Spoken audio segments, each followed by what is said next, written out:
Welcome student on my YouTube channel Study with Pankaj Singh. In this video we learn about science class 9th chapter 2 Is matter around us pure. इस video में जो हम लोग पढ़ने वाले हैं आपको देखना यहाँ समझ में आ गया कि हम लोग पढ़ने वाले is matter around us pure के बारे में। देखो सबसे पहले आपको क्लियर हम कर दें कि इसको हम लोग दो पार्ट में पढ़ेंगे, ठीक है, पार्ट 1 और पार्ट 2 में। पहले पार्ट में हम लोग इसके मैक्सिमम टॉपिक को कवर करेंगे, क्लियर, और जो दूसरा पार्ट होगा हमारा उसमें हम लोग जो भी टॉपिक बच गया या जो एक्स्ट्रा टॉपिक होगा इस चैप्टर का उसको और साथ में कुछ क्वेश्चन का प्रैक्टिस भी करें। और सबसे ज़रूरी इन्फॉर्मेशन, अगर आप वीडियो पे मेरे चैनल पे पहली बार आए हुए हैं और वीडियो आज मेरा पहली बार देख रहे हैं तो आप सब्सक्राइब जरूर करें, बेल आइकन दबाएं ताकि जो भी आपका नया वीडियो इस चैनल पर डले उसका नोटिफिकेशन आपको पास जा सके। लाइक शेयर और कमेंट जरूर करें मेरे चैनल पर, तो और वीडियो आपको कैसा लग रहा है इस कमेंट में जरूर बताएं। तो बिना देरी किए वीडियो को हम लोग शुरू करते हैं। चलिए तो अब देखते हैं हम लोग क्लासिफिकेशन बेस्ड ऑन केमिकल करने का मतलब ये है कि केमिकल कॉम्बिनेशन या केमिकली जो कंस्टिट्यूशन होता है उसके केमिकल जो पार्टिकल होता है उसके बेसिस पे हम लोग क्लासिफिकेशन को देखेंगे। तो जैसे पहले मैटर को बांटते हैं हम दो पार्ट में, ठीक है। एक हो गया आपका प्योर सबस्टांस और दूसरा हो गया इम्प्योर सबस्टांस, क्लियर है। अब जो ये प्योर सबस्टांस है तो ये प्योर सबस्टांस भी बटता है दो भागों में, क्लियर है ना। एक हो गया एलिमेंट, एक हो गया कंपाउंड। और इम्प्योर सबस्टांस की बात करिएगा तो ये भी बटता है दो भागों में। इम्प्योर सबस्टांस को आप दूसरे भाषा में मिक्सचर भी कह सकते हैं। ये बटता है इम्प्योर सबस्टांस होमोजेनियस मिक्सचर और हेट्रोजेनियस मिक्सचर में। तो अब आप समझिए, देखिए प्योर सबस्टांस और इम्प्योर सबस्टांस, इसको तो आप समझ चुके होंगे। प्योर सबस्टांस क्या है? वो सबस्टांस जिसमें क्या हो, सिर्फ एक टाइप का या उसका फिक्स्ड रेशियो में मिलता हो कोई भी दो एलिमेंट, दो पार्टिकल्स, उसको हम लोग क्या कहते हैं? Pure substance. जिसका नॉन पार्टिकल्स हो, जिसके रेशियो फिक्स हो, जो इजीली ऑब्जर्वेबल हो जाए, उसको प्योर सबस्टांस में आ जाएगा। इम्प्योर सबस्टांस की बात करेंगे तो जिसका मिक्सचर है, क्लियर है, इसका सिंपल सा मिक्सचर जैसे आप लेते हैं, उसमें आप जनरल तौर में मिक्सचर जो यूज करते हैं खाने के लिए, उसमें भी आप देखते हैं कोई भी चीज़ का फिक्स रेशियो नहीं होता है। तो उसके दो तरह के होते हैं, एक होमोजीनियस मिक्सचर और हेट्रोजीनियस मिक्सचर। होमोजीनियस और हेट्रोजीनियस मिक्सचर, ये इसको भी समझेंगे हम लोग आगे और डिटेल में, क्लियर है। इन सारे टॉपिक्स को आगे हम लोग और डिटेल में समझने की कोशिश करेंगे। चलिए तो देखते हैं अब नेक्स्ट टॉपिक को। तो अब डिटेल में देखते हैं हम लोग प्योर सबस्टांस की। तो प्योर सबस्टांस की आप बात करिएगा तो यहाँ पे आप सीधे लिखे हुए हैं, it means that all the constituents particles of substance are same in their chemical nature. जितने भी कंस्टिट्यूएंट्स पार्टिकल हैं वो सेम हो नेचर में, या सीधे सीधे आप दूसरे भाषा में इसको कह सकते हैं कि pure substance consist of a single type of particle, या प्योर सबस्टांस आप उसको कहिए कि जिसमें सिंगल टाइप ऑफ पार्टिकल आपको दिखाई दे रहा है। जैसे मैंने आपको एग्जांपल में पहले जो आपको एक डायग्राम समझाने की कोशिश किया था मैटर को डिवाइड करके दो भागों में, तो वहाँ पे हमने लिखा था सीधे एग्जांपल तौर पे आप देख सकते हैं, हाइड्रोजन हो गया आपका, ऑक्सीजन हो गया, कॉपर हो गया, क्लियर है। तो ऐसे हो गया, या आयरन ले लीजिए Fe, मतलब सिंगल बात किया जा रहा है, ये सिंगल पार्टिकल से बने हुए सबस्टांस होंगे, तो इनको हम लोग क्या कह सकते हैं? प्योर सबस्टांस, क्लियर है। अगर बात करते हैं इम्प्योर सबस्टांस को तो डिटेल में देखिए, इट मीन्स दैट, सॉरी आप मिस्टेक हो गया, typing mistake, it means that mixture of different substances. इसका मतलब क्लियर हो, इम्प्योर का मतलब कि इसमें डिफरेंट सबस्टांसेस का मिक्सचर हुआ हो, कोई फिक्स रेशियो ना हो, कुछ भी कितना कौन मिला हुआ है या 2 4 5 मिल गया हो, उसको हम लोग क्या कहते हैं? इम्प्योर सबस्टांस कहते हैं। इसके भी एग्जांपल के तौर पे आपको हम समझाते हैं, पीछे फिर से बता देते हैं। एग्जांपल आपका क्या हो जाएगा? आप एयर ले लीजिए, आपका वाटर हो गया, मिल्क हो जाएगा, क्लियर है। ये सब क्या हो गया? आपके इम्प्योर सबस्टांस। चलिए अब आगे देखते हैं और डिटेल में। के पहले टाइप को देखते हैं जिसका नाम है एलिमेंट्स कहते हैं। एलिमेंट्स क्या है? It is a pure substance which can not split by any physical और केमिकल मीन्स। कह रहा है कि ये एक ऐसा प्योर सबस्टांस है जिसको आप स्प्लिट नहीं कर सकते हैं। एलिमेंट्स अभी तक 114 एलिमेंट्स नोन हैं, जैसे आप जानते ही हैं, copper, hydrogen, gold, oxygen, nitrogen, chlorine, ये सारे क्या हो गए? एलिमेंट्स ही है, क्लियर है ना। हाइड्रोजन की बात हम कर रहे थे, hydrogen element because it can not be split. Hydrogen की हम एग्जाम्पल के तौर पर हम लोग बात कर लेते हैं यहाँ पे हाइड्रोजन। तो हाइड्रोजन एलिमेंट क्यों है? क्योंकि ये नहीं टूट सकता है दो भागों में या दो से अधिक भागों में किसी भी मेथड से, या चाहे वो फिजिकल हो या केमिकल हो। हाइड्रोजन का सिंबल H है, तो हाइड्रोजन को रिप्रेजेंट हम कर रहे हैं। या ऑक्सीजन की बात कर लीजिए, अब आप कहिएगा यहाँ ऑक्सीजन में सिंपल सी बात है, तो ऑक्सीजन भी नहीं ब्रेक करेगा आपको। तो यहाँ पे आप ऐसे एग्जाम्पल आप ले, गोल्ड का, आयरन का एग्जाम्पल आप ले सकते हैं। क्लियर? तो आपको एलिमेंट समझ में आ गया। अब हम बात करते हैं दूसरा, यहाँ पे क्लासिफिकेशन ऑफ एलिमेंट्स की। तो देखिए क्लासिफिकेशन ऑफ एलिमेंट्स आप 8 क्लास में भी पढ़े होंगे। क्लियर है? पहला मेटल, मेटल वाइड और नॉन मेटल। तो देखिए इसके डिफिनीशन से आप ऑलरेडी अवेयर हैं, लेकिन अगर आप हल्का सा यहाँ पे हम मेटल्स और नॉन मेटल्स और मेटलॉइड्स के बारे में बोल देते हैं। कॉज क्या है कि ताकि आपको समझ में आ जाए। तो मेटल जो लस्टर होता है, शाइनी होता है, जो गुड कंडक्टर होता है इलेक्ट्रिसिटी का, जो मेलेबल होता है, डक्टाइल होता है सॉलिड सिस्टम में। Most metal are solid at room temperature. ये बहुत सारे जो मेटल होते हैं वो क्या होते हैं, रूम टेम्परेचर पे सॉलिड होते हैं। इसके एग्जांपल के तौर पे आप लिख सकते हैं zinc, gold, copper, iron. Clear है? ये सब इसके एग्जांपल हो सकते हैं। अल्मुनियम, ये सारे इसके एग्जांपल के तौर पे हो सकते हैं। अब एक फिर बात करते हैं इसका नेक्स्ट हमारा नॉन मेटल की। तो देखिए मेटल में जितनी प्रॉपर्टी है उसका जस्ट अपोजिट प्रॉपर्टी होता है नॉन मेटल की। जैसे नॉन मेटल क्या होता है आपका, ये लस्टर नहीं होगा, ये सिटी का बैड कंडक्टर होता है, हीट का भी बैड कंडक्टर होता है। क्लियर है? अब ये हमेशा जनरली की बात करें तो ये गैसियस फॉर्म में, कुछ एक्सेप्शन को छोड़ दिया था, ये गैसियस फॉर्म में पाया जाता है। ये सॉफ्ट और वाइटल होता है। देखिए टोटल क्या होता है, ये अपोजिट होता है किससे, मेटल से। इसके एग्जांपल के तौर पे आप बात करिएगा तो जैसे कि आप इसका एग्जांपल हो जाएगा हाइड्रोजन, ऑक्सीजन, नाइट्रोजन। क्लियर है? ऐसे सल्फर, फास्फोरस, ये सब इसके एग्जांपल हो जाएंगे नॉन मेटल की। अब हमारा जो थर्ड है वो है मेटलवाइड। मेटलवाइड की जब आप बात करते हैं तो वैसा एलिमेंट जो क्या करता हो, दोनों के प्रॉपर्टीज के बीच में हो, मतलब मेटल और नॉन मेटल के प्रॉपर्टीज के बीच में। आप पीरियडिक टेबल में देखिएगा तो इसको सेंटर में ही रखा जाता है, मेटल नॉन मेटल के बीच में ही रखा जाता है, तो उसको हम लोग मेटलवाइड्स कहते हैं। क्लियर है? जो जिसमें हल्का मेटल का भी प्रॉपर्टी हो और हल्का नॉन मेटल का भी प्रॉपर्टी हो, उसी को मेटलवाइड कहते हैं।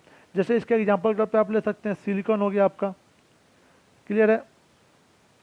सिलिकॉन हो गया, फिर ब्रोन हो गया, ब्रोन, आर्सेनिक, बिस्मथ, ठीक है, जर्मेनियम, एडीसी, सब क्या है, मेटलवाइड है।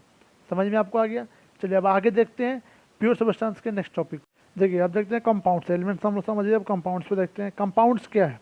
तो कंपाउंड्स भी आपको समझना होगा वैसे ही, जैसे ये भी एक प्योर सब्सटेंस ही है जो कि फॉर्म करता है कैसे, टू और मोर element combined together in A definite proportion by weight. देखिए ये बहुत ही इंपॉर्टेंट है, डेफिनिट प्रोपोर्शन। मतलब इसमें प्रोपोर्शन जो होना चाहिए वो डेफिनिट होना चाहिए, वो डिफाइन होना चाहिए, फिक्स होना चाहिए, तभी वो कंपाउंड कहलाएगा। अगर टू और मोर सब्सटेंस अगर अनडिफिनिट प्रोपोर्शन में मिल जाएंगे तो फिर वो मिक्सचर हो जाएगा। जब उसका डिफिनिट प्रोपोर्शन होगा तब वो क्या कहलाएगा, कंपाउंड। और ये किसका टाइप होगा, प्योर सब्सटेंस का ये टाइप होगा। फिक्स होना चाहिए, कंबाइन होना चाहिए, लेकिन किस फॉर्म में, फिक्स फॉर्म। क्लियर है? अब आगे आप कंपाउंड के एग्जांपल के तौर पे आप बहुत सारे देख सकते हैं, आपको पीछे भी हम समझाए थे। जैसे आप यहाँ पे कंपाउंड में देख सकते हैं वाटर, एग्जांपल के तौर पे आप ले सकते हैं वाटर को, H2O। तो H2O क्या हो गया आपका, फिक्स रेशियो में है। या और भी एग्जांपल आप ले सकते हैं NH3, अमोनिया, और आप ले सकते हैं कार्बन डाइऑक्साइड CO2। आगे देख सकते हैं आप CaCO3 चौक जो होता है आपका। क्लियर है? या hydrogen chloride HCl, ammonium chloride NH4Cl2 Cl। तो ये सब क्या है आपका समझना होगा कि ये सब के सब किसके एग्जांपल हो गए, कंपाउंड्स के। मतलब ये इसलिए कंपाउंड के एग्जांपल हो गए क्योंकि इसके रेशियो जो है वो क्या है, फिक्स्ड है, डिफिनिट होगा। चलिए अब कंपाउंड जो है उसकी प्रॉपर्टीज देख लेते हैं। प्रॉपर्टीज ऑफ कंपाउंड, इसको समझेंगे तो बहुत ही ध्यान समझना होगा। पहला प्रॉपर्टीज कहता है it cantt be separated into the constituent element by chemical और फिजिकल मेथड। तो ये कहने का मतलब है कि इसको सेपरेट नहीं किया जा सकता। आपको पहले ही बता दिया, प्योर सब्सटेंस जो होता है उसको सेपरेट करने में तो नहीं कर सकते हैं। वही बात कर रहे हैं कि इसको सेपरेट नहीं किया सकता है। जैसे आप एग्जांपल के तौर पे आप ले सकते हैं आयरन सल्फाइड को ही देख लीजिए। It is A compound. इसमें आप क्या देखते हैं कि इसमें दो का ये किससे सब बना हुआ है मिलने से, तो आयरन और सल्फाइड के मिलने से। ठीक है? जब इन दोनों इसको हम क्या करते हैं, मैग्नेट के पास रखते हैं, सिंपल आयरन सल्फाइड को लेकर जब इसको रखते हैं तो उसमें जो आयरन प्रेजेंट होता है आयरन सल्फाइड में, वो अट्रैक्ट नहीं होता है मैग्नेट से, जबकि आयरन की प्रॉपर्टी क्या होती है कि वो मैग्नेट से अट्रैक्ट हो, लेकिन जब वो आयरन सल्फाइड के फॉर्म में होता है तो अट्रैक्शन वहाँ दिखाई नहीं दे सकता है। क्यों ऐसा? इसलिए कि यहाँ पे जो है जब ये कंपाउंड बनता है तो ये अपने इंडिविजुअल जो इसकी आइडेंटिटी है उसको खो चुका है, ये आयरन सल्फाइड के फॉर्म चल चुका है, आयरन अपना जो इसके इंडिविजुअल आइडेंटिटी है उसको लॉस कर, इसलिए इसको सेपरेट नहीं किया जा सकता है। दूसरा है it its properties differ entirely from those of the constituent element. कह रहा है कि ये इसकी जब जैसे ही ये कंपाउंड फॉर्म करेगा तो कंपाउंड फॉर्म करने के बाद इसका जो प्रॉपर्टीज है जिस एलिमेंट का, जैसे मान लीजिए सिंपल सा वाटर फॉर्म किया H2O से, तो जो हाइड्रोजन की प्रॉपर्टीज है और जो ऑक्सीजन का प्रॉपर्टीज है वो अपने प्रॉपर्टीज को छोड़ देता है और वो वाटर एक नया कंपाउंड बनाता है जिसकी एक अलग प्रॉपर्टी होती है, अपने कॉन्स्टिट्यूएंट पार्टिकल से उसकी प्रॉपर्टी क्या होती है, अलग हो जाती है। क्लियर है? तीसरा बात करते हैं, it has a fixed melting and boiling point. Clear है? इसका मेल्टिंग पॉइंट या बॉइलिंग पॉइंट की आप बात करें तो क्या होता है, हमेशा फिक्स होता है इसकी। जैसे कि आप आइस का ही मेल्टिंग पॉइंट 0 डिग्री, ऐसा नहीं है कि आप कभी उसको -4 डिग्री तक भी वो कभी कभी मेल्ट नहीं करेगा, ऐसा कभी नहीं हो सकता है। उसकी फिक्स मेल्टिंग पॉइंट है 0 डिग्री, उतना ही पे वो मेल्ट करना शुरू कर देगा। तो वैसे ही इसके बहुत सारे कंपाउंड हैं, जिस सबके कंपाउंड जितने भी होंगे उनकी क्या होगी, मेल्टिंग और बॉइलिंग पॉइंट फिक्स होगी।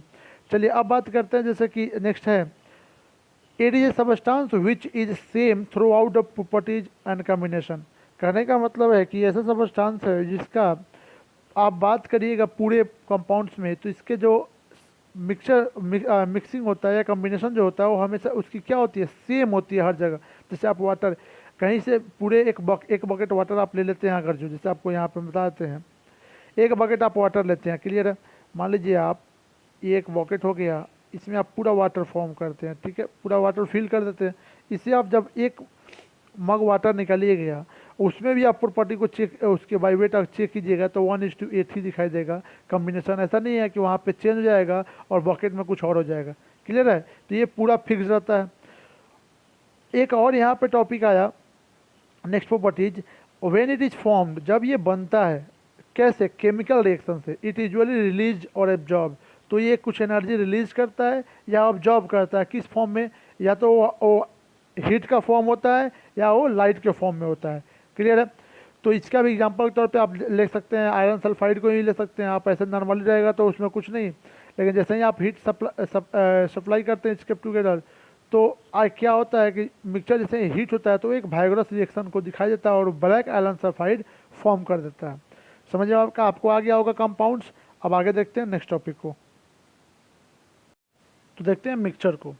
तो मिक्सचर की बात करते हैं तो मिक्सचर में क्या होता है, इट कंटेन 2 और मोर एलिमेंट्स और compound that are in close contact and mix in any proportion. देखिए मतलब ये इसमें 2 या 2 से अधिक एलिमेंट हो या कंपाउंड को मिला के कोई एक तैयार किया जाता है फॉर्म, जो जिसको हम बोलते हैं मिक्सचर, और उसमें प्रोपोर्शन जो होता है एलिमेंट्स के या कंपाउंड को फिक्स ना हो, क्या हो, फिक्स ना, कोई प्रोपोर्शन में हो, उसको हम लोग क्या कह सकते हैं, मिक्सचर कर सकते हैं। जैसे आप अब जनरल एग्जांपल में आपको हम पहले भी बता चुके हैं, फिर बोलेंगे कि जैसे आप जो भी मिक्सचर आप खाने के पर्पज से यूज करते हैं उसमें भी आप देख सकते हैं, उसमें भी किसी भी चीज़ का fix purpose, just for example हम बोल रहे हैं। या आप सिंपल सा ले लीजिए एग्जांपल के तौर पे, तो आप एयर को ले सकते हैं। किसको ले सकते हैं एग्जांपल में, एयर जो आपका हो गया, ये भी मिक्सचर है बहुत सारे गैसेस का, लेकिन इसमें प्रोपोर्शन की बात करें तो आपको फिक्स नहीं मिलेगा। सिंपल सी बात है, जैसे ये मिक्सचर हो गया, nitrogen, oxygen, carbon dioxide, water vapour, small amount of other substances air में रहता है। दूसरा आप बात कर सकते हैं गन पाउडर की। किसकी बात कर सकते हैं, गन पाउडर की। तो गन पाउडर जो होता है आपका, उसमें भी आप देखिएगा तो ये भी मिक्सचर होता है, पोटासियम नाइट्रेट का, सल्फर का, कोल का मिक्सचर होता है, लेकिन इसकी रेशियो फिक्स नहीं होती है। जैसे आप स्टील की बात कर सकते हैं, जो आज जनरली आपके घरों में यूज होता है, जिससे बहुत सारे सामान आपके घर में पाए जाते हैं स्टील का, वो भी जो होता है वो भी कॉम्बिनेशन होता है आयरन, कार्बन और small amount of nickel, chromium, manganese. ठीक है, इन सब का मिक्सचर है वो, तो स्टील भी एग्जाम्पल हो सकता है मिक्सचर का। चलिए अब आगे देखते हैं। मिक्सचर को हमने 2 भागों में बांटा था, होमोजीनियस मिक्सचर और हेट्रोजीनियस मिक्सचर में। तो पहले समझते हैं होमोजीनियस मिक्सचर क्या होता है। It has a uniform composition through out its mass. Simple सा हमने छोटा लिखने की कोशिश किया है कि इसका कॉम्पोजिशन जो होता है वो यूनिफॉर्म होता है, यूनिफॉर्म होने का मतलब कि हर जगह ये ऐसे कंबाइन हो जाता है जिसमें पता ही ना चले कि कौन कौन से चीज़ को आप मिक्स किए हुए हैं। क्लियर है ना, यूनिफॉर्म कंपोजिशन का मतलब ये हुआ। या आप कह सकते हैं कोई भी विजिबल शार्प बाउंड्री इसके कॉन्स्टिट्यूएंट के बीच में दिखाई नहीं देता है। जैसे आप एग्जाम्पल तौर पे आप होमोजेनियस के एग्जाम्पल तौर पे आप शुगर सोल्यूशन को ले सकते हैं। शुगर सोल्यूशन को लीजिए, शुगर सोल्यूशन तो आप जैसे कि चीनी और पानी को मिलाते हैं, शुगर एंड वाटर को मिला के आप फॉर्म करते हैं शुगर सोल्यूशन। ठीक है, तो शुगर सोल्यूशन में आप देख सकते हैं कहीं आप जब वो मिक्स करने के बाद आप एक गिलास में पानी लेकर उसमें अगर आप 1 चम्मच शुगर को चीनी को मिक्स करते हैं तो आपको क्या आप मिक्स करने के बाद बता सकते हैं कि चीनी कहाँ है और पानी कहाँ है।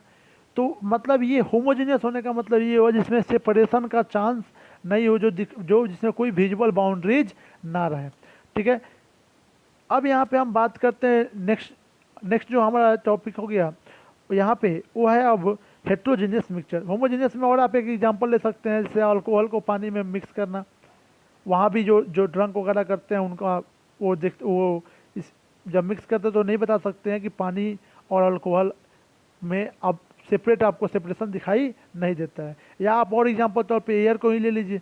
आप एयर जो ब्रेथ करते हैं, क्या आप जब उसको इनहेल करते हैं तो आप बता सकते हैं कि हाँ सिर्फ ऑक्सीजन ही इनहेल करें, या आप बता सकते हैं कि हाँ यहाँ ऑक्सीजन है यहाँ, तो सेपरेशन जिसमें दिखाई ना दे उसको हम क्या कहेंगे, होमोजीनियस मिक्सचर।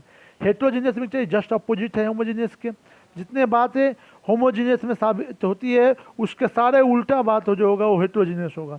हेट्रोजीनियस के does not have a uniform composition through out its mass. इसके पूरे जो भी कॉम्बिनेशन होता है, जो भी मिक्सचर होता है, इसमें क्या होता है, यूनिफॉर्म कॉम्बिनेशन आपको कंपोजिशन दिखाई नहीं देता। क्लियर है। अब यूनिफॉर्म कॉम्बिनेशन नहीं दिखाई देने का मतलब और ये हुआ कि इसमें विजिबल शार्प बाउंड्रीज आपको दिखाई देगा। सैंड एंड आप शुगर को मिक्स कर दीजिए तो आप क्लियरली इंडिकेट कर सकते हैं ये सैंड है और ये शुगर है। क्लियर है ना। तो आप ये सैंड और कॉमन साल्ट को ही मिक्स कर दीजिए तो ये वैसा इसमें विजिबल बाउंड्रीज दिखाई देता है। तो इसके एग्जांपल्स में बहुत सारे हो सकते हैं, वैसा आप जिसको कि आसानी से आप पहचान भी सकें, सेपरेट भी कर सकते हैं। या आप वायल को एक एग्जांपल और ले लीजिए आप, जैसे आपको उधर अल्कोहल वाटर होमोजीनियस में बताए थे, तो यहाँ आप ले लीजिए वायल को आप मिक्स कर देते हैं। वायल को मिक्स कर दीजिए वाटर में। किस में मिक्स कर दीजिए, वाटर में। जब वायल को आप वाटर में मिक्स करिएगा तो क्लियर सेपरेशन दिखाया जाता है। वायल का जो लेयर होता है वो ऊपर पानी के ऊपर आ जाता है, जो इससे आप बता सकते हैं ये वायल ऊपर है और नीचे जो दिखाया वो क्या है, वाटर है। सेपरेशन जिसमें विजिबल हो उसको हम कह सकते हैं हेट्रोजीनियस मिक्सचर। क्लियर हो गया। चलिए अब आगे देखते हैं, तो बात करते हैं प्रॉपर्टीज ऑफ मिक्सचर की। तो पहला प्रॉपर्टी है the constituent of a mixture can be separated by the physical method. मतलब इसके जो कॉन्स्टिट्यूएंट पार्टिकल होते हैं उसको आप फिजिकल मेथड से सेपरेट कर सकते हैं। फिजिकल मेथड से इसमें कोई केमिकल मेथड की जरूरत नहीं होती है। फिजिकल मेथड जैसे कि आपको आगे बताया जाएगा filtration, evaporation, sublimation, magnetic separation, ये सब फिजिकल मेथड्स हो गए। इनसे आप इसके पार्टिकल्स को सेपरेट कर सकते हैं। जैसे आप सिंपल सा एग्जांपल है, आपको मैग्नेटिक सेपरेशन का एग्जांपल हम यहाँ पे दे देते हैं। आप आयरन एंड सल्फर का आप आयरन एंड सल्फर का आप मिक्सचर तैयार करते हैं। ठीक है। और आयरन और सल्फर का मिक्सचर अगर आप लिए हैं, आयरन रॉड की बात नहीं, आयरन फॉलिंग बनता है। आयरन का जो चूरन होता है ना, बुरादा टाइप में थोड़ा टूटा हुआ, उसकी बात कर रहे हैं। दोनों को आप मिला देते हैं। अब अगर इसको आपको सेपरेट करना हो तो आप सिंपल से एक मैग्नेट लीजिए और मैग्नेट लेके जब इसके मिक्सचर में आप ले जाइएगा तो आप ये देखिएगा कि जो मैग्नेट पे जितने भी आयरन फॉलिंग देंगे वो क्या हो जाएंगे, अट्रैक्ट हो जाएंगे, और जो सल्फर होगा अट्रैक्ट नहीं होगा। फिर आप उस मैग्नेट को वहाँ से हटा दीजिए तो टोटल आयरन फॉलिंग उस मैग्नेट के साथ अलग हो जाएंगे इस आयरन और सल्फर के मिक्सचर से। तो ये एक एग्जांपल हो सकता है सेपरेशन, फिजिकल मेथड से सेपरेशन का। मैग्नेटिक सेपरेशन का ये एक एग्जांपल हो गया। ऐसे ही फिल्ट्रेशन का, इवेपोरेशन का, सब्लिमेशन का, इस सारे मेथड को हम आगे समझेंगे और वहाँ इसके एग्जांपल को देखेंगे। दूसरा जो इसका दिया हुआ है और दूसरा है the composition of a mixture is not fix. इसका जो कंपोजिशन होता है वो क्या होता है, फिक्स नहीं होता है। तीसरा दिया हुआ है मिक्सचर है no different melting and boiling point. सही बात है, अलग अलग पार्टिकल से बना हुआ है या केमिकल कॉम्बिनेशन नहीं हो रहा है, ये अपने प्रॉपर्टीज को कैरी करता है, तो जेन्युइन सी बात है इसकी मेल्टिंग और बॉइलिंग पॉइंट क्या होगी, डिफरेंट होगी, डिफिनिट नहीं हो सकती है। There is no chemical reaction occur during the formation. आप मिक्सचर के फॉर्मेशन के लिए कोई केमिकल रिएक्शन की ज़रूरत नहीं होती है। Energy is neither given out और नॉट एब्जॉर्ब, जब केमिकल रिएक्शन होगा ही नहीं तो फिर एनर्जी ना इसमें फॉर्म होगा, ना देना पड़ेगा, ना ही इसमें ऑब्जॉर्ब किया जाएगा। क्लियर हो गया? प्रॉपर्टीज आपको समझ में आ रहा है, प्रॉपर्टीज ऑफ मिक्सचर। चलिए अब आगे देखते हैं। अब देखते हैं हम लोग टाइप्स ऑफ मिक्सचर को। तो टाइप्स ऑफ मिक्सचर को आप समझेंगे। सबसे पहला है solid solid mixture. Solid solid mixture के लिए आप सिंपल सा देखिए एग्जांपल समझने की कोशिश करेंगे। तो अगर सॉलिड सॉलिड मिक्सचर की हम लोग बात करें तो हम लोग यहाँ पे सीधे देख सकते हैं, आप या तो शुगर और सैंड को मिक्सचर देख लीजिए, या आप अमोनियम क्लोराइड क्लोराइड और किसी भी मिक्सचर ऑफ शुगर और सैंड, ये सब आप देख सकते हैं। ये सब किसी एग्जाम्पल हो गया सॉलिड सॉलिड मिक्सचर का। दूसरा की बात करते हैं हम लोग सॉलिड लिक्विड मिक्सचर की। सॉलिड लिक्विड मिक्सचर की अगर हम बात करेंगे तो कॉमन साल्ट और वाटर का मिक्सचर को देख लीजिए, ठीक है। आयोडीन इन इथेनॉल, इसको भी आप देख सकते हैं सॉलिड मिक्सचर के, सॉलिड लिक्विड मिक्सचर के तौर पे। तीसरा बात करते हैं हम लोग solid gas mixture. Solid gas mixture की हम बात करें तो यहाँ आप सिंपल सा सॉलिड गैस में ये हो जाएगा कि जैसे आप मिट्टी को आप देखते हैं उसमें जो पोर्स होते हैं और उसमें जो इंट्रैप्ड जो गैसेज होते हैं वो हो जाएगा आपका किसका, सॉलिड गैस का mixture. Air entrapped in the pores of a soil particles, air जो इंट्रैप्ड होते हैं ना सॉइल पार्टिकल्स के पोर्स में, वही हो जाएगा, उसी सिचुएशन को हम लोग क्या बोलते हैं, सॉलिड गैस मिक्सचर। अब बात करते हैं लिक्विड गैस मिक्सचर की।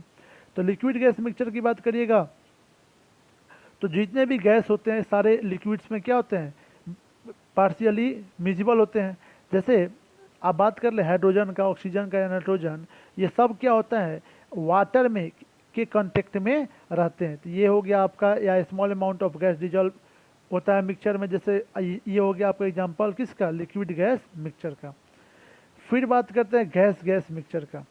तो गैसियस मिक्सचर तो सोच इसमें क्लियर भी सी बात है कि बहुत सारे गैस, एयर का एग्जांपल आप ले लीजिए, हाइड्रोजन ऑक्सीजन नाइट्रोजन, ये मिक्स रहता है सारे प्रोपोर्शन में, ठीक है। लिक्विड लिक्विड मिक्सचर की बात कीजिएगा तो वाटर अल्कोहल ले लीजिए, वाटर वायल का मिक्सचर ले लीजिए, ये किसका हो जाएगा, लिक्विड लिक्विड मिक्सचर का। समझ में आपको आया? चलिए आप देखते हैं नेक्स्ट टॉपिक को। तो अब बात करते हैं हम लोग separation of component of a mixture.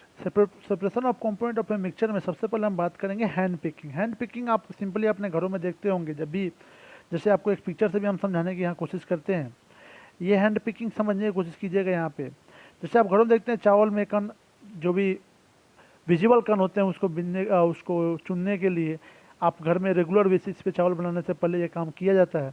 तो आप देख सकते हैं उसको हम लोग क्या बोलते हैं, हैंड पिकिंग। मतलब वैसा प्रोसेस जिसके द्वारा आसानी से हाथों से चुन के और मिक्सचर को सेपरेट किया जा सके, उसी को बोलते हैं hand picking. Hand picking process हो जाएगा। क्लियर हो गया ना? चलिए अब नेक्स्ट जो हमारा है वो नेक्स्ट है हमारा शेविंग। शेविंग भी आपके रेगुलर डेली लाइफ में आपको देखने को मिलता होगा।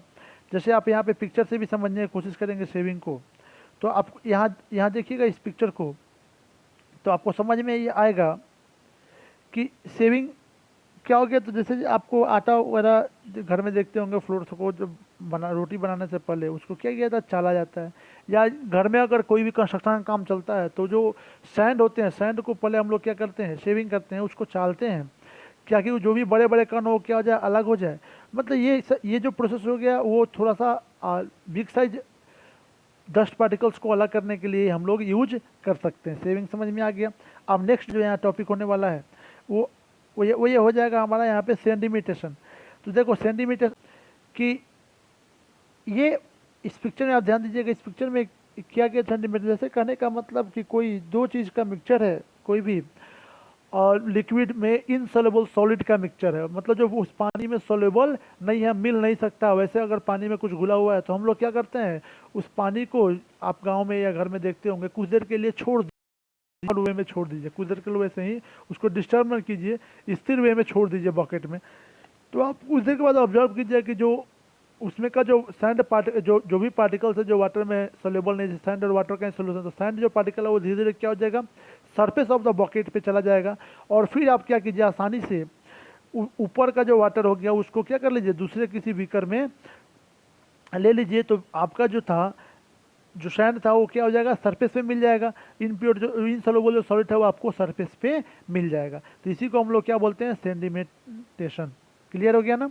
चलिए अब नेक्स्ट हम लोग बात करने वाले हैं अब क्या करता है, सेंट्रीफ्यूगेशन करता है कि कोई भी ऐसा सॉलिड, कोई भी ऐसा सॉल्यूशन, कोई भी ऐसा मिक्सचर जो कि मिक्स नहीं हो रहा हो या मिक्स हो, उसको सेपरेट करने के लिए, जैसे butter from the milk, butter from the milk को सेपरेट करने के लिए क्या कहते हैं कि स्पेशल तरह का यूज किया जाता है और उससे खूब उसको घुमाया जाता है। जैसे यहाँ पे आपको इस फिगर में दिखाई दे रहा हो, क्या कीजिए कि कोई भी अगर सेपरेट, सेंट्रीफ्यूगेशन से सेपरेट करने के लिए मिक्सचर को हम लोग क्या करते हैं कि दो ट्यूब, जो को सेंट्रीफ्यूगल ट्यूब बोलेंगे, उसको उसमें हम लोग ले लेते हैं, फिर उसको एक होल्डर से रख के और होल्डर पे रख के उसको रैपिडली मूव कराते हैं। मूव कराने, काफ़ी देर मूव करने के बाद हम देखते क्या है कि जो लाइटर उसमें होता है, मिक्सचर में जो लाइटर सब्सटेंस होता है वो ऊपर आ जाता है और जो हेवियर होता है वो नीचे आता है। फिर आसानी से उसको हम लोग क्या करते हैं, अलग अलग कर लेते हैं। तो इसीलिए जैसे कि हमने एग्जांपल दिया बटर फ्रॉम मिल्क का, बटर जो होता है वो मिल्क में क्या होता है, लाइटर तो ऊपर आता है, उसको आसानी से अलग किया कर लिया जाता है। तो ये हो गया सेंट्रीफ्यूगेशन प्रोसेस का एग्जाम्पल। इससे भी आप सेपरेट कर सकते हैं कंपोनेंट ऑफ मिक्सचर की। तो चलिए अब next separation of components of a mixture में कुछ आगे हम बढ़ते हैं और पहला टॉपिक जो हम बात करने वाले हैं वो हमारा है फिल्ट्रेशन की। तो फिल्ट्रेशन से आप समझ चुके हैं कि यहाँ फिल्टर करने की बात की जाएगी और फिल्ट्रेशन प्रोसेस को करते कैसे, इसको समझने के लिए हम लोग इस पिक्चर को देखेंगे। क्लियर है? तो जैसे इस पिक्चर को आप देखेंगे तो यहाँ पर आपको समझ में आएगा हम लोग क्या करते हैं। सबसे पहले कि जैसे सेंडिमेटेशन ऑफ प्रोसेस हम आपको पीछे बताएं, उसमें अगर कुछ प्योर सबस्टेंस और क्लियर नहीं हो पाता है तो हम लोग फिल्ट्रेशन का यूज करते हैं उसको भी क्लियर करने के लिए। इसमें हम लोग सबसे पहले क्या करते हैं, स्टैंड पे फ्यूनल को सेट करते हैं और फ्यूनल में एक फिल्टर पेपर लगा देते हैं और फ्यूनल के नीचे बीकर लगाए रहते हैं और फ्यूनल में हम लोग जिस लिक्विड्स का फिल्ट्रेशन करना है उसको क्या करते हैं, ग्रास रॉड के साइड्स के हेल्प से उस फ्यूनल में डालना शुरू करते हैं। जब वो लिक्विड आप देख रहे होंगे यहाँ पे इस फ्यूनल से पास करता है और तो जो उसके इम्प्योर पार्टिकल होते हैं वो फिल्टर पेपर के ऊपर आ जाते हैं, जिसको हम रेसिड्यू कहते हैं, और बाकी जो होता है वो फिल्ट्रेट होके जो प्योर लिक्विड होता है वो कहाँ चलता है, बीकर में चला जाता है। क्लियर है ना? अब चलिए, तो नेक्स्ट हमारा हो गया मैग्नेटिक सेपरेशन। मैग्नेटिक सेपरेशन का एग्जाम्पल आपको पीछे भी हम दे चुके हैं। मैग्नेटिक सेपरेशन में एक्चुअली में होता क्या है उसको देखिए, यहाँ पर समझेंगे हम लोग, पिक्चर से समझने की कोशिश करेंगे।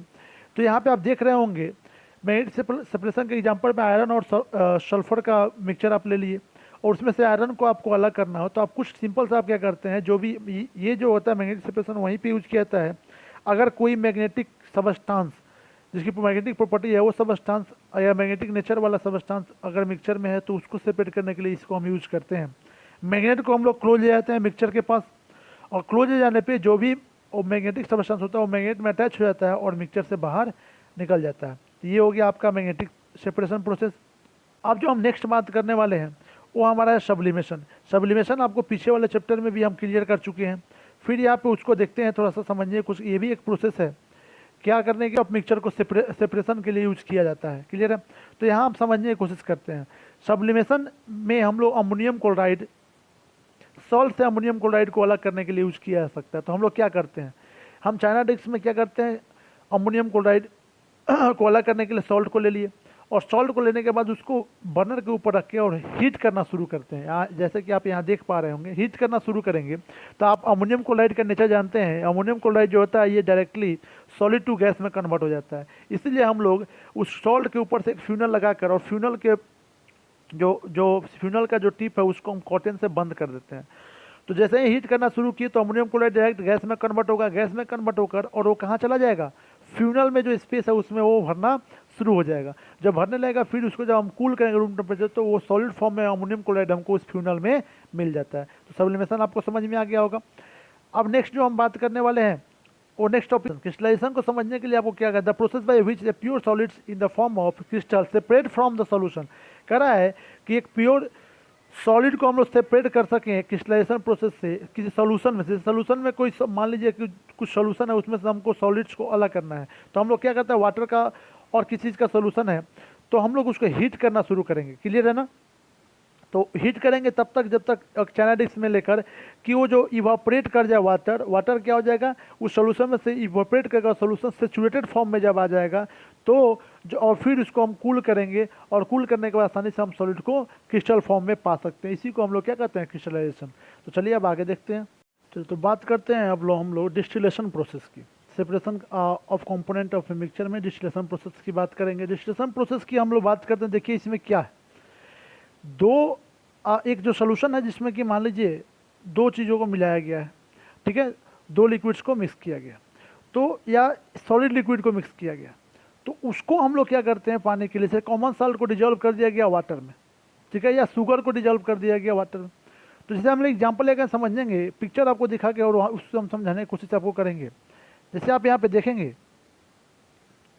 यहाँ पे देखिए सबसे पहले स्टैंड पे और डिस्टिलेशन फ्लैक्स रखा गया है, और उसमें क्या किया गया कि रख दिया गया आपको जो जो सोल्यूशन था उसको डाल दिया गया। सोल्यूशन को डालने के बाद आप देखिएगा, आप सबसे पहले सोल्यूशन जो होना चाहिए, जो दो सॉलिड और लिक्विड का जो सोल्यूशन है उसमें उसके बॉइलिंग पॉइंट में जो डिफरेंट होना चाहिए वो 25 डिग्री का लमसम सेल्सियस का होना चाहिए। तो ये आसानी से किया जाता है। देखिए इस प्रोसेस में किया क्या जाता है एक्चुअली में, पहले तो हम लोग हीट करते हैं और उस बॉइलिंग पॉइंट तक, वाटर के बॉइलिंग पॉइंट तक जाएंगे ताकि वो इवापोरेट करना शुरू करे। और ये देखिए इसके ट्यूब को हम लोग क्या किए हुए हैं कि क्लोज किए हुए हैं, क्यों, ताकि इससे वो बाहर ना जाए, और टेम्परेचर नोट करने के लिए हम लोग थर्मोमीटर का यूज करते हैं। और जब इवापोरेट करेगा तो उसको हमने एक पाइप से ज्वाइंट किए हुए हैं, और उसको फिर हम लोग कूल करके और रिसीवर में रिसीव करते हैं, ठीक है। और कूलिंग प्रोसेस जो है वो हम लोग यहाँ पे कंडेंसेटर का यूज कर रहे हैं, वाटर को पास करा के उसको कूल करते हैं, ठीक है, कोल्ड वाटर को पास करा के। तो यहाँ पे सोल्यूशन ऑफ कॉमन साल्ट और वाटर में से अगर कॉमन साल्ट को पाना हो तो हम लोग क्या करते हैं कि हीट करना शुरू हीट करेंगे तो 100 डिग्री सेल्सियस पे ऑपरेट करना, क्योंकि आप जानते हैं साल्ट का जो होता है बॉइलिंग पॉइंट वो ज़्यादा होता है वाटर से। तो वाटर पहले ही बॉयल करना शुरू करेगा, इवापोरेट करना शुरू करेगा, तो इवापोरेशन जब होगा तो उस गैस को हम ऑब्जर्व करना को कूल करके और रिसीवर में उसको ले लेंगे, तो लिक्विड अलग हो जाएगा और जो सॉलिड है वो अलग हो जाएगा। क्लियर है, डिस्टिलेशन प्रोसेस आपको समझ में आ गया होगा। अब नेक्स्ट जो हम लोग है फिल्ट्रेशन, फ्रैक्शनल डिस्टिलेशन की हम लोग बात करेंगे। फ्रैक्शनल डिस्टिलेशन, देखिए जो डिस्टिलेशन प्रोसेस था वो हम यूज कर रहे थे सिर्फ और सिर्फ वैसे लिक्विड्स के लिए जो जिसमें सिर्फ दो का कॉम्बिनेशन हो, लेकिन फ्रैक्शनल डिस्टिलेशन का यूज करते हैं अगर दो या दो से ज़्यादा सॉलिड लिक्विड्स का कॉम्बिनेशन सोल्यूशन है या उससे ज़्यादा सोल्यूशन हो उसके लिए। तो उसको हम लोग सेपरेट करने के लिए कैसे करते हैं फ्रैक्शनल डिस्टिलेशन में, उसको समझने की कोशिश करेंगे। प्रोसेस मैक्सिमम इसमें भी कूलिंग करके रिसीवर में रिसीव किया था, लेकिन ये क्या होता है एट डिफरेंट टेम्परेचर जो डिफरेंट सोल्यूशन है मिक्सचर में, डिफरेंट जो सब्सटेंस है मिक्सचर में, वो क्या हो जाएगा इवापोरेट करना शुरू करेगा, और इजीली वे में उसको हम लोग नोट करते हुए अलग अलग ऑब्जर्वर के हिसाब से, जैसे पहला कोई सब्सटेंस अगर पहले ऑब्जर्व इवापोरेट होना शुरू हो गया तो उसको अलग रिसीवर में रिसीव कर लेंगे, फिर दूसरा, ऐसे करके हम लोग उसको रिसीव करते चले जाते हैं। इसी को हम लोग क्या कहते हैं फ्रैक्शनल डिस्टिलेशन कहते हैं। तो सेपरेटिंग फ्यूनल में ज़्यादा दिक्कत नहीं है।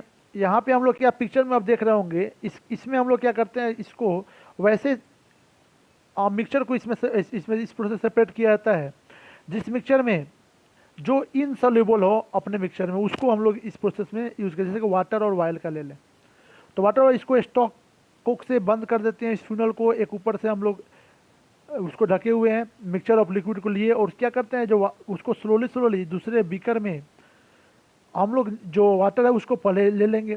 तो और जैसे ही वायल का सरफेस आएगा तो वहाँ से हम लोग स्टॉक को बंद करके और सेपरेट कर सकते हैं फ्यूनल का यूज करके। क्लियर है, चलिए अब आगे देखते हैं नेक्स्ट टॉपिक को। चलिए जैसे अभी हम बात करने वाले हैं सोल्यूशन की, तो सोल्यूशन में हम लोग देखेंगे तो कह रही थी ये होमोजेनियस मिक्सचर ऑफ 2 और मोर सबस्टेंस। ये होमोजेनियस मिक्सचर है, 2 और 2 से अधिक सबस्टेंस। तो होमोजेनियस आपको हम समझा चुके हैं पीछे होमोजेनियस के बारे में। या और होमोजेनियस मतलब क्या, uniform through out the solution, पूरे सोल्यूशन में यूनिफॉर्म इसका मिक्सचर होगा। देखिए सबसे बड़ा चीज़ ये, यहाँ कोई केमिकल कम्बिनेशन नहीं होता है। अगर ये सोल्यूशन में कोई केमिकल कम्बिनेशन, जस्ट ये डिजॉल्व हो जाता है। जैसे आप यहाँ पे एग्जांपल सोडियम क्लोराइड वाटर में डिजॉल्व, सोडियम क्लोराइड का वाटर में क्या होना, डिजॉल्व होना, ये एक सोल्यूशन हो सकता है। क्लियर है ना। अब सोल्यूशन में दो चीज़ आते हैं, एक होता है सॉल्वेंट और एक होता है सॉल्यूट। तो सॉल्वेंट किसको कहते हैं और सॉल्यूट किसको कहते हैं।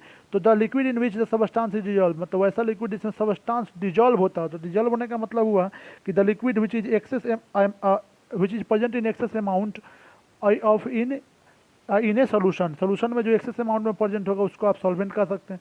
सॉल्यूट की बात करते हैं तो substance which dissolve in solvent, वो सबस्टांस जो सॉल्वेंट में डिजॉल्व होता हो। इसका मतलब ये हुआ कि सॉल्वेंट ज़्यादा होगा और सॉल्यूट जो ज़्यादा होगा वो सॉल्वेंट कहलाएगा, जो कम होगा वो क्या कहेगा, सॉल्यूट कहलाएगा। क्लियर हो गया, दोनों मिल के क्या बनाता है, सोल्यूशन बनाता है। समझ में आपको आ गया। चलिए अब आगे देखते हैं। तो बात करते हैं हम लोग प्रॉपर्टीज ऑफ सोल्यूशन की। तो क्या है ये कि it is A clear and transparent, ये क्या होता है, ऐसा होमोजेनियस है तो क्लियर और ट्रांसपेरेंट, इट इज होमोजेनियस, ये होमोजेनियस भी है। The component of a solution cantt be separated by filtration, जो सोल्यूशन कंपोनेंट होता है ये ऐसे डिजॉल्व होता है कि इसको फिल्ट्रेशन से आप सेपरेट नहीं कर सकते हैं। फिजिकल जो आपका सेपरेशन प्रोसेस है फिल्ट्रेशन, उससे आप सेपरेट नहीं कर सकते, इसको पीछे बता चुके हैं हम। अब टाइप ऑफ सोल्यूशन हम बात करते हैं, तो सोल्यूशन के टाइप पे बात करते हैं, उसके डिजॉल्विंग प्रॉपर्टीज पे। तो उसमें हम लोग दो पढ़ते हैं, अनसेचुरेटेड सोल्यूशन। तो अनसेचुरेटेड सोल्यूशन ये है, it is a one in which more solute can be dissolve at a given temperature. कह रहा है कि ये ऐसा सोल्यूशन का टाइप है जिसमें कि ज़्यादा आप सोल्यूट को डिजॉल्व कराने की कोशिश करें दिए हुए टेम्परेचर पर, मतलब एक टेम्परेचर पर उसकी कुछ लिमिट है, उससे ज़्यादा आप उसमें सोल्यूट को डिजॉल्व कराने की कोशिश करेंगे तो वो हो जाएगा अनसेचुरेटेड सोल्यूशन, मतलब उसका सेचुरेशन जो हो जाएगा अनसेचुरेटेड हो जाएगा। और सेचुरेटेड सोल्यूशन क्या होता है कि जो limit, there is a limit of amount of solution that can be dissolve in a fixed amount of solvent at a particular temperature, जहाँ जितना लिमिट है उसकी जितनी कैपेसिटी है उतना ही अगर आप सॉल्यूट को मिक्स कराते हैं सॉल्वेंट में तो वो सेचुरेटेड कहलाएगा। अगर उससे एक्सेस कराना शुरू कर देंगे तो वो अनसेचुरेटेड हो जाता है। क्लियर है? चलिए आगे देखते हैं नेक्स्ट। चलिए बात करें सोल्युबिलिटी की। तो the amount in a gram of a solute in 100 gram of a solvent to make a saturated solution. करने का मतलब सोल्युबिलिटी का कि जितनी उसकी कैपेसिटी होती है ना सोल्यूबल करने की किसी भी सब्सटेंस की, वही उसकी सोल्युबिलिटी कहलाती है कि वो 100 ग्राम सॉल्वेंट में कितने सोल्यूट को एक सेचुरेटेड सोल्यूशन बनाने के लिए क्या करता है, मिला सकता है। उसी की बात हम करते हैं सोल्युबिलिटी कहते हैं। ठीक है, देखिए 100 ग्राम ऑफ सॉल्वेंट है, उसमें कितने सोल्यूट को हम मिला सकते हैं वही। और यहाँ पे बहुत ध्यान देना है किस पे, सेचुरेटेड सोल्यूशन की बात कर रहा है, अनसेचुरेटेड सोल्यूशन की बात नहीं कर रहा है। अब अगर आपको किसी भी सोल्यूट की कैपेसिटी निकालना हो, ठीक है, सोल्युबिलिटी ऑफ सोल्यूट अगर निकालना हो आपको कि सोल्यूट की सोल्युबिलिटी क्या है, तो आप निकाल सकते हैं by the formula mass of solute by mass of solvent into 100 करके। Mass of solute by mass of solvent into 100 करके आप निकाल सकते हैं। आपका mass of solute mass of solvent दिया हुआ है तो आप इंटू मल्टीप्लाई कर लेंगे 100 से, तो सोल्युबिलिटी ऑफ सोल्यूट निकल जाएगा कि वो कितना मिल सकता है। जैसे आप बात करते हैं यहाँ पे effect of temperature on solubility, solubility पे टेम्परेचर का इफेक्ट क्या होता है। तो टेम्परेचर के इफेक्ट की बात करते हैं सोल्युबिलिटी पे, तो पहले बात करेंगे सॉलिड में। तो सॉलिड में जनरली हम देखते हैं कि जैसे ही टेम्परेचर को हम इंक्रीज करेंगे, जब जैसे ही टेम्परेचर को बढ़ाना शुरू करते हैं तो सोल्युबिलिटी क्या होता है सॉलिड में, बढ़ना शुरू हो जाता है। क्या होता है, बढ़ना शुरू होता है। लेकिन कुछ एक्सेप्शन का केस है, जैसे कि आप बात कर ले कैल्शियम सल्फेट और कैल्शियम एसीटेट में, यहाँ पे थोड़ा एक्सेप्शन है ये दोनों। इसमें क्या होता है, डिक्रीज करता है। इसको छोड़ के बाकी जितने भी आप सॉलिड की बात करें तो जब आप टेम्परेचर बढ़ेगा तो उसकी सोल्युबिलिटी क्या होगी, बढ़ेगी। और जब हम बात करते हैं गैस की तो ये जस्ट अपोजिट होता है। गैस इन ए लिक्विड, जब सोल्युबिलिटी को हम लिक्विड में गैस को जब सोल्यूबल करेंगे तो जैसे ही क्या होगा, ये टेम्परेचर बढ़ाएंगे तो सोल्युबिलिटी क्या हो जाएगा, डिक्रीज करेगा। लेकिन जैसे ही जब इंक्रीज करेंगे ये प्रेशर के केस में बात करेंगे तो प्रेशर को इंक्रीज करेंगे तो यहाँ पे क्या होगा, सोल्युबिलिटी इंक्रीज कर जाएगा।